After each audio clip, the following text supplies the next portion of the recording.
வணக்கம் நண்பர்களே, என்னோட கையில் என்ன இருக்குன்னு பார்த்தீங்கன்னா மில்கி பாருங்க. இதில் 100 எண்ணெய் இருக்குது. மில்கி பார் அப்படியே சாப்பிட்டாலே ஒரு டேஸ்ட்டாக இருக்குங்க. இதிலே மில்கி பாரில் மில்க் ஷேக் செஞ்சால் எவ்வளோ ருசியாக இருக்கும் தெரியுமா? வாங்க அந்த மில்கி பாரில் மில்க் ஷேக் செய்கிறது எப்படின்னு பார்ப்போம்.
பிரிக்கிறதுக்கு ரொம்ப ஈஸியாக இருக்குது பாருங்க.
இடத்த கொண்டு போறீங்க?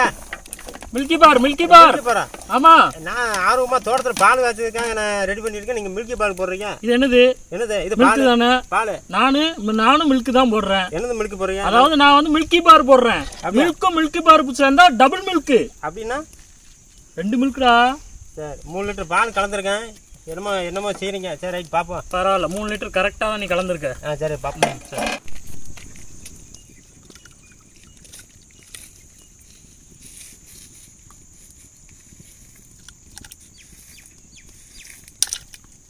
அண்ணே. என்ன தம்பி பாருங்க, எப்படி இருக்கு பாருங்க. நல்லா குளுக்குள்ள கரைஞ்சிருக்கு. கரெக்ட், அப்படியே ரோஸ் கலர்ல வருதா? ஆமா, நல்லா வருது. இதே மாதிரி தான் வரணும். இன்னும் கொஞ்சம் கரெக்ட். அப்ப வேலை பார்க்குறவங்களுக்கு இதை கொடுத்துடலாமா? செம்மையா இருக்கும். செம்ம பூஸ்ட் பயங்கரமான இருக்கு. ஆமா, அவங்கள்ட்ட போய் நீங்க என்ன சொல்லுவீங்க? எதுப்பா? இது கொஞ்சம் வித்தியாசமா இருக்கேன். இல்ல, நீங்க என்ன பேர் சொல்லுவீங்க அவங்கள்ட்ட போய்? எனக்கு தெரியலையா, ஆனா நல்லா இருக்கு. நல்லா இருக்குல்ல?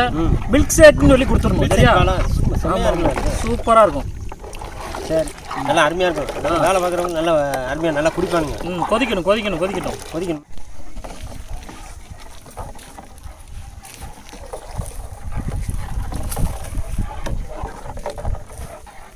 அண்ணா, சீனி எவ்வளோ பண்ணணும்? 1/4 கிலோ சீனி.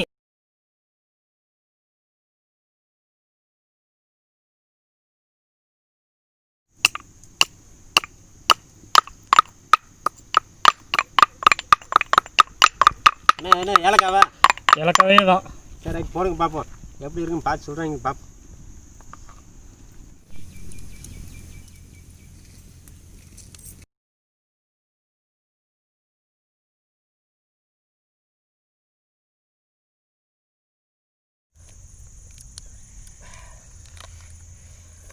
அருமையா இருக்குங்க. மில்கி பார் மில்க் ஷேக் செம்மையா இருக்கு. இது மாதிரி நீங்களும் உங்க பிள்ளைகளுக்கு செஞ்சு கொடுங்க. இது அப்படியே நம்ம ஃப்ரிட்ஜுக்குள்ள தூக்கி ஃப்ரீசர்ல வச்சுட்டோம்னு வச்சுக்கோங்களேன், ஐஸ்கிரீமா கூட மாறிடுங்க. சூப்பரா இருக்குங்க. உங்க பிள்ளைகளுக்கு கண்டிப்பா நீங்க செஞ்சு கொடுங்க.